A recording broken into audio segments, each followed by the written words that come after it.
तो दोस्तों, सहर होने को आज के एपिसोड में आपने देखा कि एपिसोड की शुरुआत डॉक्टर द्वारा सहर की जांच से होती है। डॉक्टर उसे दर्द निवारक दवा देती हैं। वह माहिद को सलाह देती है कि सहर का ध्यान रखे, उसे अपने पैर हिलाना चाहिए, उसे अपना पैर हिलाना चाहिए, उसे ज़्यादा पानी पीना चाहिए क्योंकि उसे डिहाइड्रेशन हो गया। माहिद सहर को दवा देता है लेकिन वह लेने से मना कर देती है। वह उसका अच्छे से ख्याल रखने के लिए माहिद को धन्यवाद देती है।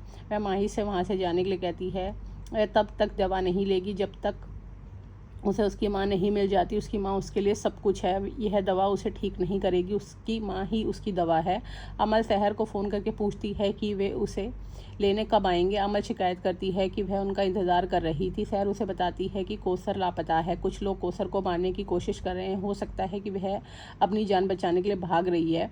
अमल फरीद को इस बारे में बताती है। वह उससे विनती करती है कि उसे सहर के पास ले जाए, वह मुश्किल में है, उसकी माँ वहाँ लापता है। माहिद सहर को दवा लेने की सलाह देता है। सहर उससे कहती है कि फरीद आ रहा है, वह बिना किसी चिंता के जा सकता है। वह उससे जाने से पहले दरवाज़ा बंद करने के लिए कहती है।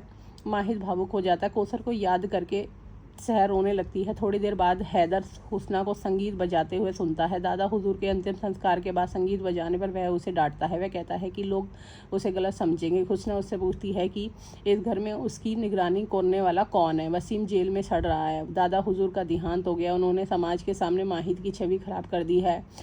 अब सब माहिद के खिलाफ हैं। इस नियाजी हवेली में सिर्फ हुस्ना और उसका बेटा ही बचे हैं। उसका बेटा नया मुफ्ती बनेगा, वह यहाँ सबका दिल जी सकता है। हुस्ना उससे कहती है कि वह इसी पल का इंतज़ार कर रही थी, बचपन से ही उसे जीत की चाह थी। इस बार वह जीत के करीब है, उसे इसका जश्न मनाना चाहिए।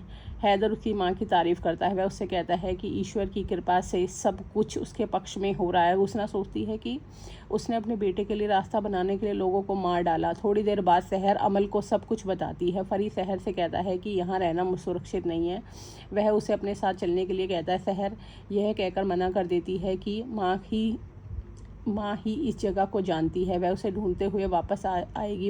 अमल सहर के साथ रहने पर अड़ी रहती है। वह फरीद से शिकायत करती है कि उसे इस स्थिति का फ़ायदा नहीं उठाना चाहिए। हो सकता है कि वह खुश हो कि उसने अपने दोनों माता पिता को खो दिया है, उसने उससे सच छिपाया है, उसने अपनी माँ के साथ रहने का आखिरी मौका खो दिया है। सुल्ताना फरीद से कहती है कि उन्हें अपने साथ जाने के लिए मजबूर ना करे। अमल अपनी माँ के लिए चिंतित होती है। सहर उसे ईश्वर पर विश्वास रखने के लिए कहती है। माँ वापस आएगी, वह इतनी आसानी से हार नहीं मानेगी। इस बीच फरीद माहिद को बताता है कि उसे सहर की रक्षा करनी होगी क्योंकि वह वहाँ अकेली है। अमल उसके साथ वापस जाने से इनकार कर देती है, वह भी सहर के साथ वहीं रहेगी। माहिद अपनी कार मोड़ता है। वह सहर की रक्षा करने के लिए